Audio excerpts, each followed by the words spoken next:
हम और हमारे बुजुर्ग, वर्तमान वीडियो का यह लक्ष्य है कि हम बुजुर्ग कैसे स्वस्थ, सुखी और प्रसन्न रह सकते हैं और हमारे निकटवर्ती कैसे हमको सहजता से, सरलता से प्रसन्न रख सकते हैं। यही इस वीडियो का लक्ष्य है। बंधुओं नमस्कार। आज के आर्थिक युग का यह नग्न सत्य है कि जो वस्तु, विषय और व्यक्ति अनुपयोगी होते हैं वह आज बोझिल लगने लगते हैं। आज के कुछ ऐसे कारण भी हैं जिनकी वजह से ये तथ्य और नुकीला हो जाता है। एकाकी परिवार का प्रचलन हो गया है। एकाकी परिवार में पति पत्नी और बच्चे ही शामिल हो जाते हैं, शेष तो सब अतिरिक्त माने जाते हैं। दूसरा, एक डबल बेड कल्चर आया है जिसमें फ्रीनेस और प्राइवेसी के नाम पर आज बच्चों को भी, जैसे ही वो 1.5-2 साल का होता है, एक अलग पलंग और अलग कमरे की व्यवस्था कर देते हैं और थोड़ा भी वो समझदार हो जाता है तो उसे हॉस्टल की ओर फ्रीनेस के लिए, अपने प्राइवेसी डिस्टर्ब ना हो, हॉस्टल की ओर सरका देते हैं। मकान, तीसरा कारण यह है कि मकान छोटे हैं, लेकिन मकान तो पहले भी छोटे होते थे, पर लोगों का दिल बड़ा होता था, दुनिया बड़ी होती थी। आज क्या हुआ है कि लोगों के संबंध सिकुड़ गए हैं, लोगों का संसार सिकुड़ गया है और लोगों का मन भी सिकुड़ गया है। इसलिए मकान तो बड़े हैं पर उनका दिल छोटा है, इसलिए वे माँ बाप भी भारी हो जाते हैं। अगला ये है कि आसमान छूती महत्वाकांक्षाएं हैं। आज हर व्यक्ति ये चाहता है उसका बड़ा मकान हो, बड़ी कार हो, बहुत सैर सपाटा हो, मैं बहुत इंजॉयमेंट करूं। ये भोगवादी प्रवृत्ति से आकांक्षाएं बहुत बढ़ गई हैं। कार उसने 2 साल में बदल दी, मैं तो 3 साल में नहीं बदल पाया। ये प्रतिस्पर्धा की वजह से आज आसमान छूती आकांक्षाएं हैं और मनुष्य जितनी आकांक्षाएं रखता है, इच्छाएं रखता है और वासनाएं रखता है, उतना ही दुर्बल हो जाता है। और आर्थिक उपार्जन करने वाला, आर्थिक मनी माइंडेड व्यक्ति के लिए न कोई शत्रु होता है, न कोई मित्र होता है। जो उसके हित का साधन करता है, जो आर्थिक लाभ के लिए उपयोगी होता है, वह उसे मित्र दिखाई देने लगता है। बूढ़े माता पिता तो अनुपयोगी हो जाते हैं, इसलिए वे बोझ के रूप में लगने लगे, तो कोई विशेष बात नहीं। अगला कारण यह भी है कि वर्तमान में कार का वर्क प्रेशर इतना है, ज़्यादा है कि प्राइवेट सेक्टर में पैसा कमाना मजाक नहीं है। वहाँ काम बहुत करना पड़ता है और वर्क का तनाव, टेंशन भी बहुत रहता है। ऐसे में लोग फ्रीनेस चाहते हैं। फिर आज पत्नी और पत्नी के रिश्तेदारों का दबाव कुछ ज़्यादा बढ़ गया है। हमारे एक मित्र हैं सिंह साहब, वो अपने इकलौते पुत्र को इसलिए छोड़ के चले आए कि तुम बेटा पति पत्नी प्रसन्न रहो, हम तो बेटी के यहाँ भी रह लेंगे। जबकि उनके यहाँ बेटी के रहना दोयम था, अनिच्छा थी, लेकिन वो इकलौते पुत्र ज़्यादा प्रसन्न रहे, इसलिए वे अपने बच्चे को छोड़ के यहाँ बेटी के पास आ गए हैं। दूसरी ओर भारतीय संस्कृति है, हिंदू संस्कृति है, जिसमें कहा गया मातृ देवो भव, पितृ देवो भव, अतिथि देवो भव। लेकिन अभी नवीनतम जो सर्वे आया उसमें आया है कि 35% लोग आज ये मानने लगे हैं कि माता पिता बोझ हैं। 32% ये मानते हैं कि बोझ तो हैं लेकिन ये हमारा कर्तव्य है। 29% ये मानते हैं कि यदि माता पिता वृद्धाश्रम की ओर चले जाते हैं तो वो स्वस्थ रहेंगे, प्रसन्न रहेंगे, अपने साथियों के साथ रहेंगे। वहाँ डॉक्टर और नर्स की सुविधाएं हैं, वहाँ सेवा ज़्यादा है, पैसे हम देते रहेंगे, तो वृद्धाश्रम की ओर जाना भी ठीक समझते हैं। ये नवीनतम सर्वे एक संघर्ष की स्थिति पैदा कर देता है। तो अब हम देखें कि विश्व में बुजुर्गों की स्थिति क्या है। अगर हम देखें तो विश्व में सबसे ज़्यादा बुजुर्ग जापान में 27%, इटली में 23%, पुर्तगाल में 22%, जर्मनी में 21%, स्वीडन में 20%, यूके में 19%, कनाडा में 17% और यूएसए में 15% है, तथा भारतवर्ष में यह अभी केवल 8% ही है। अगर हम औसत उम्र देखें तो भारतवर्ष में उम्र 68 वर्ष है, लेकिन हांगकांग जो सबसे ज्यादा है 85 वर्ष है। जापान की औसत उम्र 85 वर्ष है, मकाऊ 84 वर्ष है और स्विट्जरलैंड की 83 वर्ष है। इस तरह से सिंगापुर की 80 वर्ष है। तो वहाँ औसत उम्र भी अधिक है और जनसंख्या भी ज्यादा है। लेकिन भारत में जनसंख्या मात्र 8% ही है। लेकिन वहां पर क्या थे, ओल्ड होम्स थे, हॉस्टल थे, ओल्ड होम हॉस्टल थे, ओल्ड पार्क थे, इसलिए वो लोग एक समृद्ध देश है। शासन भी उनकी मदद करता है।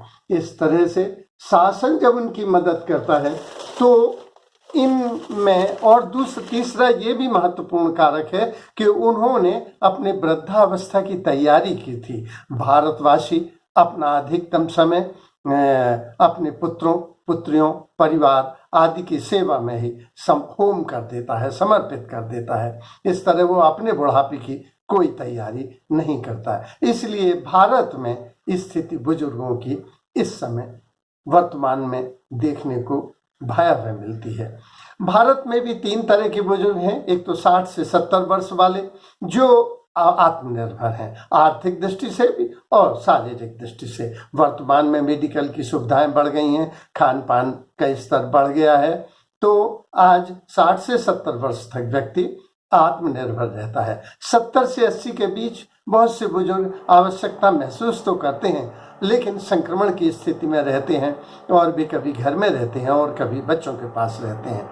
लेकिन 80 साल के ऊपर जो बुजुर्ग होते हैं वे तो परिवार के ऊपर बोझ हो जाते हैं और बच्चों के साथ ही रहते हैं। इस तरह से हमारे यहाँ जो 80 सुपर सीनियर सिटीजन हैं उनकी स्थिति अलग हो गई है। और लेकिन ये भी एक भयावह तथ्य है कि 3% की दर से वार्षिक वृद्धि हो रही है और यह अगर हम देखें 75 वर्ष से अधिक के लोगों की तो यहाँ 340% की अधिक वृद्धि हो जाएगी। अगर आप देखें 2011 में ये 10 करोड़ थे, 21 में ये 13 करोड़ हो गए, 2023 में ये 17 करोड़ हो जाएंगे और 2050 में 35 करोड़ हो जाएंगे। इस तरह से बूढ़ों की जनसंख्या बहुत बढ़ गई है। मास एल्डर पॉपुलेशन एक प्रॉब्लम बनेगी फ्यूचर में और ये बूढ़ों का देश हो जाएगा, क्योंकि बच्चे कम पैदा हो रहे हैं और बूढ़े देर से मृत्यु को प्राप्त हो रहे हैं। तो ये Japan, UK, United kingdom, Germany, UK जैसे देशों की तरह बूढ़ों का देश ना हो जाए कि बूढ़े ज़्यादा हो जाएं और हमारे यहाँ बच्चे कम हो जाएं। अब इनकी समस्याएं देखें तो सबसे बड़ी समस्या बूढ़ों की स्वास्थ्य। सर्वेक्षण की दृष्टि से देखें तो हम ये पाते हैं कि 2 में से 1 व्यक्ति बीमार है, माने 50% पॉपुलेशन तो ये शारीरिक दृष्टि से कमजोर पड़ती है। 40% तो किसी न किसी बीमारी की वजह से या एजिंग की वजह से या हृदय रोग की वजह से या मधुमेह की वजह से ये अपंग की स्थिति में आ गए हैं। इनमें 27% हृदय रोगी है और 2 करोड़ से भी ज्यादा मधुमेह के रोगी हैं। 8% मानसिक डिप्रेशन के शिकार हैं, एल्जाइमर्स के शिकार हैं। इस तरह से बहुत बड़ी संख्या ये बीमारों की है। ये कारण क्या है बीमारी का? एक तो एपिडेमिक डिसीज, संक्रमण बहुत ज्यादा होता है, फिर क्रोनिकल डिसीज भी हैं। इसके साथ न्यूट्रिशन की, गरीब देश है, न्यूट्रिशन की दिक्कत होती है, तो न्यूट्रिशन की कुपोषण के शिकार की वजह से भी जल्दी समय से पहले बूढ़े और अपंग, अपाहिज और बीमार रुग्ण हो जाते हैं। तीसरा, शारीरिक श्रम का अभाव की वजह से भी हमें बहुत सी बीमारियां घेरती हैं। ये 4 बड़े कारण हैं जिनकी वजह से ये बीमार हो जाते हैं। अगर हम इनका देखें तो सबसे बड़ी जो समस्या है वो आर्थिक है। यहाँ 6% लोग ही पेंशन को प्राप्त करते हैं, तो इनकी तो शारीरिक स्थिति भी अच्छी है और मानसिक स्थिति भी अच्छी है और ये देर से बीमार पड़ते हैं और देर से बूढ़े होते हैं। इनकी एवरेज उम्र भी ज़्यादा है। उसी तरह से जो बच्चों के पास शहरों में रहने लगे हैं उनकी भी भारत की औसत आयु 68 वर्ष है, लेकिन जो शहरों में बुजुर्ग रह रहे हैं उनकी औसत उम्र 71 वर्ष हो गई है। इस तरह से गांव में रहने वालों की तुलना में शहर में रहने वाले व्यक्तियों को पुत्रों के पास, पुत्रियों के पास रहने वाले व्यक्तियों की औसत उम्र अधिक हो गई है। लेकिन बुजुर्गों की जो आर्थिक समस्या है, उन्हें 3,000 पेंशन मिलती है, जिसका लगभग 25 से 30% तक तो औसत रूप से प्रतिमाह दवाइयों में ही खर्च हो जाता है। इस तरह से आर्थिक स्थिति अच्छी नहीं है। बुजुर्ग अगर हम देखें तो जो बुजुर्ग हैं, यद्यपि भारत के 90% बुजुर्ग घरों में ही रह रहे हैं और कृषि ग्रामीण क्षेत्रों में रहने वाले बुजुर्ग सारी 1/3 कार्य सक्षम हैं और वे कार्य करते भी हैं और वे उपयोगी भी हैं, क्योंकि वो अपने घर में रह रहे हैं। उन्हें अपनी जमीन जायदाद का लोगों, गांव के लोगों से परिचय है, उनके मित्र हैं, वे जानते हैं ये कौन सी समस्या कहाँ समाधान हो सकती है, इसलिए वे उपयोगी भी बने रहते हैं और उनकी इसीलिए। लेकिन शेष जो 90% तो घरों में रहते हैं, शेष 10% में आश्रमों में रहते हैं, मठों में रहते हैं और मंदिरों में रहते हैं। वृद्धाश्रम में रहने वाले 3-3.5% लोग वृद्धाश्रम में रह रहे हैं और इनकी संख्या निरंतर बढ़ती चली जा रही है। इसके साथ ही एक बुजुर्गों की समस्या मानसिक स्वास्थ्य भी है। 6% लोग अकेले रह रहे हैं और वे इतने ज़्यादा अवसाद में हैं, इतने चिंता में हैं, इतने भय में हैं, इतने ऊब में हैं, इतने उदास हैं और अवसाद से घिरे हुए हैं कि उनमें भूलने की और डिप्रेशन की बीमारियां आ जाती हैं।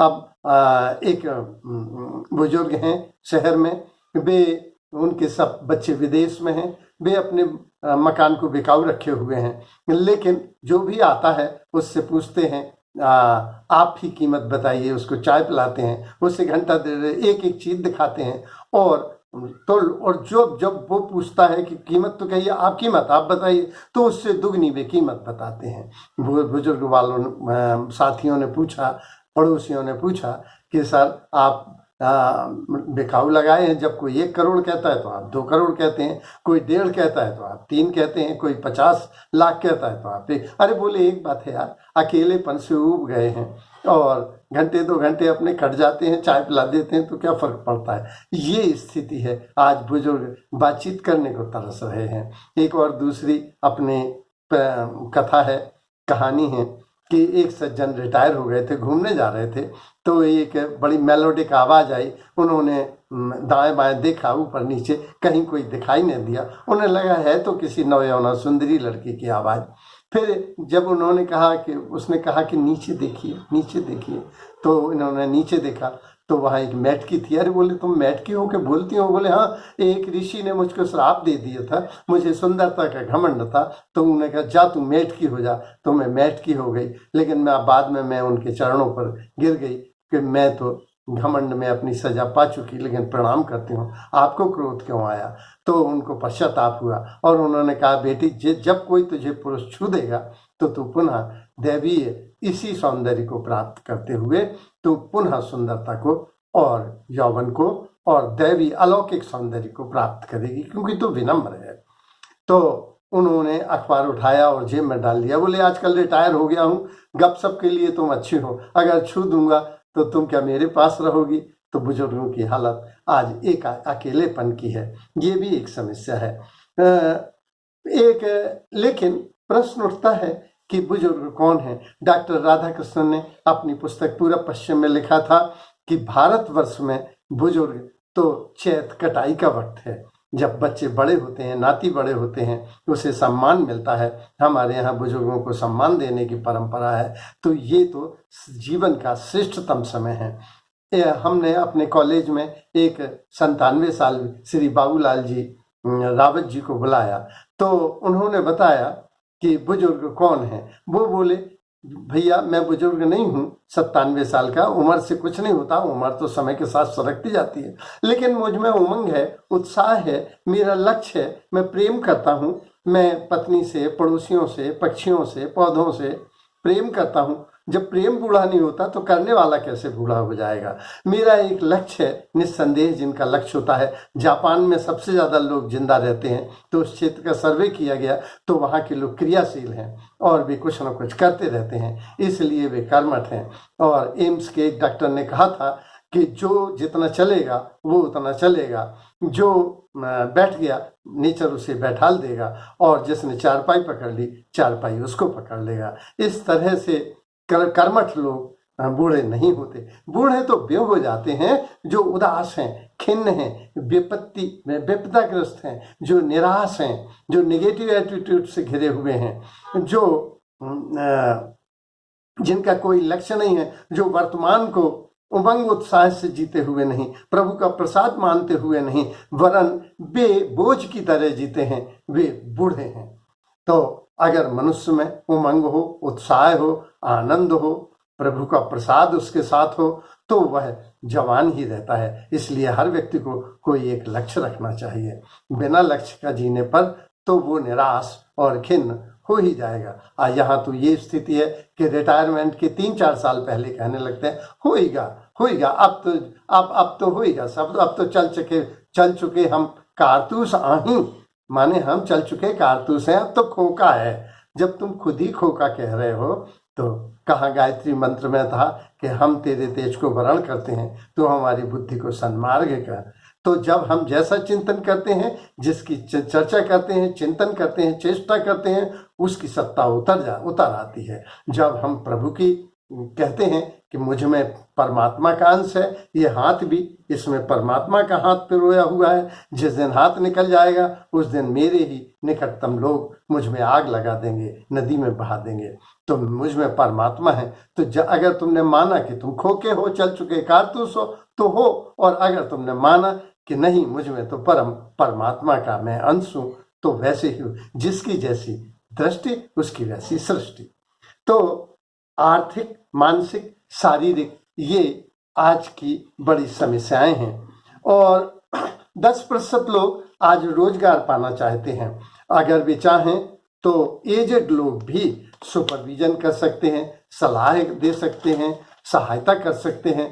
तो इस तरह से ये लोग भी बहुत मदद कर सकते हैं। अब सलाह यह है कि स्वास्थ्य को ठीक रखें, तो गीता में आया है कि सात्विकी भोजन रखें, संतुलित भोजन रखें, जल, फल, साग, सब्जी, दूध, दही, मट्ठा, व्यायाम करें, क्रियाशील जीवन जिएं, तो अपनी उपयोगिता बनाए रखें। और वाणी से, व्यवहार से हम आशीर्वाद दे सकते हैं। हमारे पास अनुभव है, अध्ययन है, प्रेम दे सकते हैं, हम शुभकामनाएं दे सकते हैं, हम जिसको जो दे सकते हैं, जो हम कर सकते हैं। अगर हम देख सकते हैं प्रेम से तो देखें, अगर हम सांस ले सकते हैं तो सांस लें, अगर हम चल सकते हैं तो पूरी तरह से चलें। हम में से कुछ लोग घर का काम करते हैं, अच्छी बात है। कुछ लोग रामायण गीता का अध्ययन करते हैं, कुछ लोग मंदिर में जा रहे हैं, पूरी निष्ठा के साथ अपना काम संपादित करें। तो कुछ हमें अधिकार मिले हैं शासन की ओर से, लेकिन अगर प्रेम से न काम हो तो अधिकार से क्या है, इसलिए ध्यान दें। और जिन लोगों को सेवा करना है वे केवल बुजुर्ग सहानुभूति चाहते हैं, संवेदना चाहते हैं, वे आमंत्रण चाहते हैं तुम्हारा, इसलिए उन्हें उपहार दें, उनसे बात करें। क्योंकि बुजुर्गों को और बच्चों को सम्मोहित करना सरल है, इसलिए उन्हें थोड़े से प्रेम से सम्मोहित कर सकते हैं।